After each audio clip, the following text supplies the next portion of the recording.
అందరికీ నమస్కారం అండి. నా పేరు డాక్టర్ సౌమ్య. నేను శ్రేష్ఠ హాస్పిటల్స్ గుంటూరులో కన్సల్టెంట్ న్యూరాలజిస్ట్గా చేస్తాను. సో నెక్స్ట్ మనం డిమెన్షియాని ఏమన్నా ప్రివెంట్ చేయొచ్చా?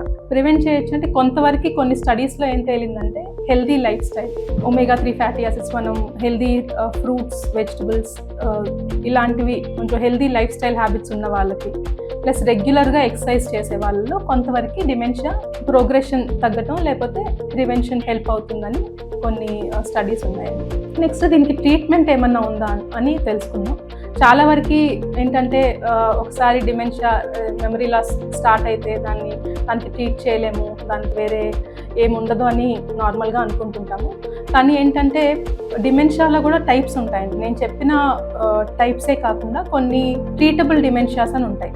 అంటే వీటిని కంప్లీట్గా మనం అరికట్టచ్చు, ట్రీట్మెంట్తో స్టాప్ చేయొచ్చు అనమాట ఆ సిమ్టమ్స్. సో ఈ ట్రీటబుల్ డిమెన్షియాస్ని మనం గుర్తించడం చాలా ఇంపార్టెంట్. ఫర్ ఎగ్జాంపుల్ ఎస్పెషలీ పెద్దవాళ్ళల్లో ఒక్కొక్కసారి ఎప్పుడో పడుంటారు, చిన్న దెబ్బ తగిలింటుంది, వాళ్ళు రక్తం పలచబడే టాబ్లెట్స్ మీద ఉంటారు. అలాంటప్పుడు బ్రెయిన్లో కొంచెం బ్లీడింగ్ అవుతుంటుంది. అది చిన్నగా కొంతమందికి కొన్ని మంత్స్లో మేబీ అప్ టు ఇయర్ కూడా ప్రోగ్రెస్ అవుతుంది. దాన్ని గుర్తించకుండా అది సింపుల్గా ఓల్డ్ ఏజ్ వల్ల వచ్చిన మెమరీ ప్రాబ్లము అలా అనుకుంటారు. సో ఒకవేళ అది కరెక్ట్ టైంలో తీసుకొస్తే దానికి కంప్లీట్గా ట్రీట్ చేయొచ్చు.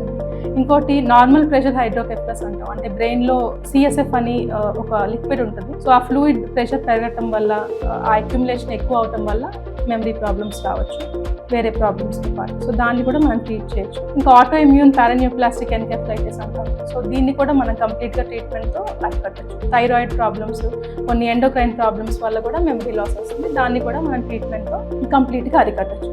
సో ప్రతి ఒక్క మెమరీ లాస్ మనం ట్రీట్ చేయలేమని కాదు, డెఫినెట్గా ట్రీట్మెంట్ ఉంటుంది డిమెన్షియాకి. అండ్ ఎర్లీ స్టేజెస్లో, ఇప్పుడు ఆల్జైమర్స్ డిమెన్షియా లాంటివి కూడా ఎర్లీ స్టేజెస్లో ట్రీట్మెంట్ స్టార్ట్ చేస్తే డెఫినెట్గా మనం డిసీజ్ ప్రోగ్రెషన్ని చాలా వరకు మనం ప్రొలాంగ్ చేయొచ్చు. అండ్ సిమ్టమ్స్ చాలా వరకు కంట్రోల్లో ఉండొచ్చు. బై ఫ్యూ ఇయర్స్ మనం ప్రొలాంగ్ చేయొచ్చు. సో మనం డిమెన్షియా గురించి అవేర్నెస్ డెఫినెట్గా అందరికీ ప్రమోట్ చేయాలి. దీనికి వేరియస్ ట్రీట్మెంట్ ఆప్షన్స్ ఉన్నాయని కూడా మనం అందరం తెలుసుకోవాలి. Thank you very much.